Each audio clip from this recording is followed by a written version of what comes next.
Isaiah chapter 30.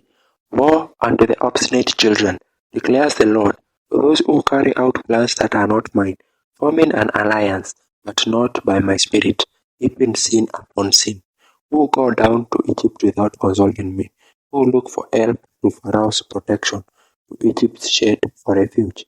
But Pharaoh's protection will be your shame, Egypt's shade will bring you disgrace.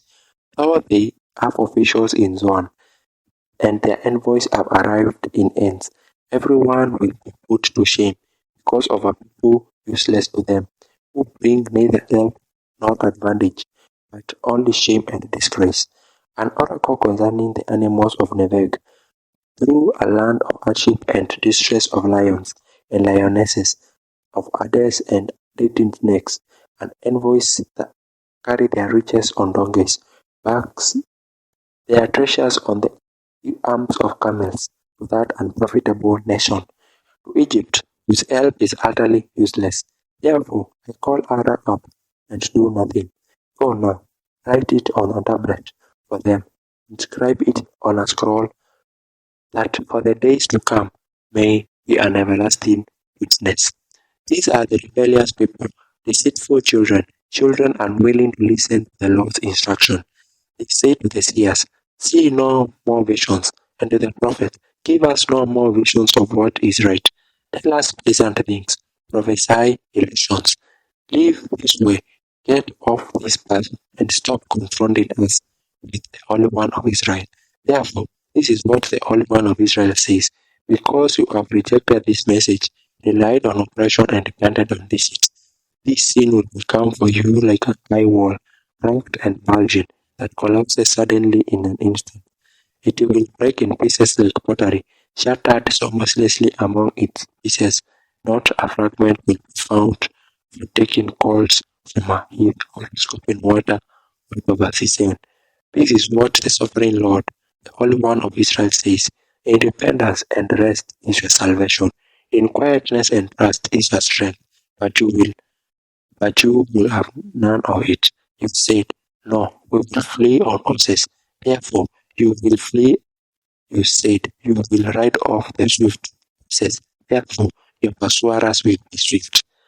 1,000 will flee at the tread of one, and at the rate of 5 you will flee away, till you are left like flag stand on a mountaintop, like a banner on a hill.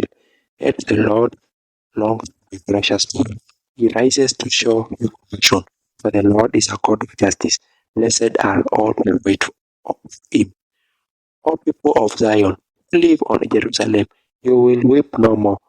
Gracious will he be when you cry for help. As soon as he hears, he will answer you. Although the Lord gives the bread of adversity and the water of affliction, your teachers will be eaten no more. With your own eyes you will see them. Whether you turn on to the right or the left, your ears will hear a voice behind you saying, this is the way, walk in it.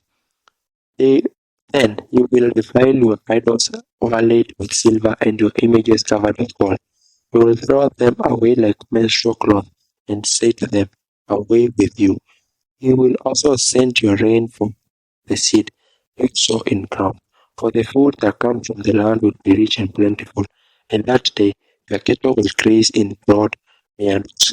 The oxen and the donkeys that work the soil will eat fodder and mash, spread out fork and shovel.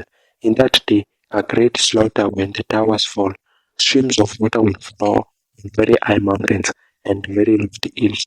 The moon will shine like the sun, and the sunlight will be 7 times brighter, like the light of 7 full days, when the Lord binds up the bruises of his people and heals the wounds of the inflicted.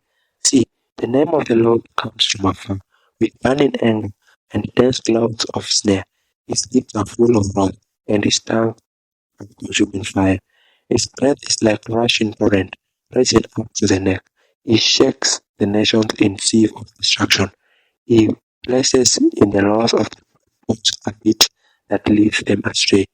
And you will sing as on the night you celebrate a holy festival. Your heart will rejoice as when people go out with flutes to the mountain of the Lord. the rock of Israel. The Lord will cause men to hear his majestic voice, and will make them see his arm come down with raging anger and consuming fire.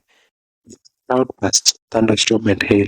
The voice of the Lord will shatter Assyria. With his scepter he will strike them down. Every stroke the Lord lays on them, his punishing rod will be to the music of tambourines and harps, as he fights them in a battle with blows of his arm. Faith has long been prepared. It has been made ready for the king. Its fire pit has been made deep and wide, an abundance of fire and gold. The breath of the Lord, like a stream of burning sulphur, set it ablaze.